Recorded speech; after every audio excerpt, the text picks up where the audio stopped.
Hey everyone, Patrick CK here with my unboxing and review of Cooler Master's Devastator II keyboard and mouse combo. I've noticed good full mechanical keyboards are pretty pricey, but having found this hybrid mechanical keyboard on Newegg for $30 with a $5 mail-in rebate, I wanted to give it a try.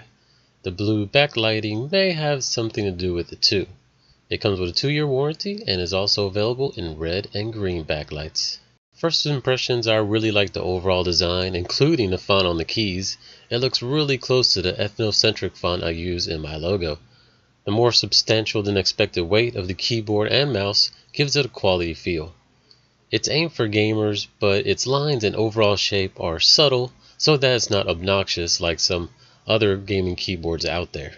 I'm not a fan of all the glossy surfaces. It's just going to pick up my fingerprints forever. Other than the full keyboard, you also have 5 specialty keys for media control, including stop, play, pause, fast forward and rewind, and lastly volume up and down.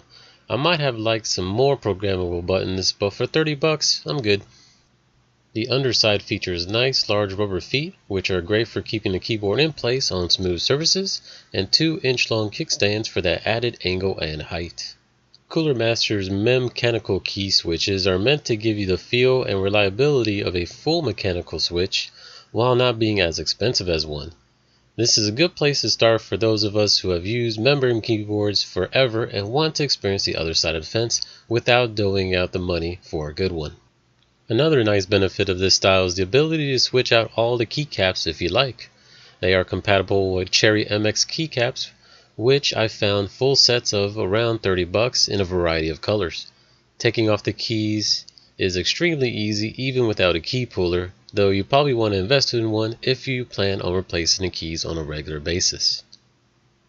With the awesome full keyboard backlight on, the lettering on the keycaps themselves are not as bright as I would like, especially on the edges of the keyboard like the top function keys, unless you're looking at them from directly overhead.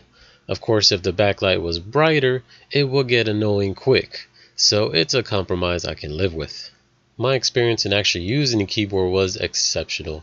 Of course, coming from an ancient Microsoft Comfort Curve 2000 that I've probably used since 2000, you can expect a lot.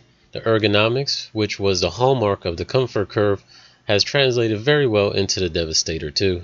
Almost right away I got used to the mechanical feedback and overall key spacing. I am quantifiably a faster typer overall because of it. I no longer miss the usual keys like I did on other keyboards. Each keystroke has a nice long travel which is consistent across the whole keyboard, even on the full-length spacebar, which was surprising. Tactile feedback is set right at the top of the key press, which is fine for me because I tend to bottom out when I type anyway. But for the more finicky users, this can be annoying, especially in gaming environments if you're used to half pressing with true MX switches to get the job done. All these tactile and feeling observations are extremely personal because when it comes to keyboards, everyone has their own unique experiences, especially if you're tuned into how a specific keyboard responds to you. One universal observation is that to have the backlight on, you have to have the scroll lock enabled, which for most people won't matter, but when I'm using Microsoft Excel, which I do on almost a daily basis for my day job, I can't use the arrow keys to move from cell to cell unless I disable scroll lock, which in turn turns the backlight off. So a dedicated backlight button would have been nice here. Now for the mouse. I like the subtle design on the top that lights up. Again, nothing crazy about the shape or layout. It has a nice smooth but grippy texture. Like I said before, it definitely has some weight to it, maybe more than some hardcore gamers who are always lifting up the mouse would like, but it works for me and provides a very smooth gliding motion. One thing I will have to get used to are the 2 side programmable buttons. I've never had them before on a mouse, and when I go to click one of them I seem to move the whole mouse, which isn't ideal in some situations, but I suspect I'll get used to this over time. The mouse wheel is smooth with just the right amount of feedback. The clicks are a little louder than I like, but are still satisfying. And lastly, there is a DPI button which allows you to change the DPI setting on the fly, which actually came in handy when I loaded the game and found the mouse speed sluggish. I just hit the button to the 2000 DPI setting and it was perfect. Otherwise, I leave it at 1500 for everyday tasks. One slightly annoying observation about the mouse is that the light doesn't turn off even if the computer itself is powered down.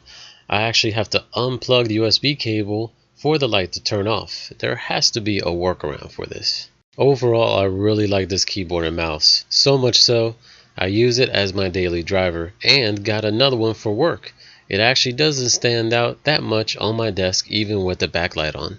I would definitely recommend this keyboard if you have ever thought about trying a semi-mechanical keyboard without having to pay the price for a full one, or even if you just want a better typing experience. For 30 bucks, you can't go wrong.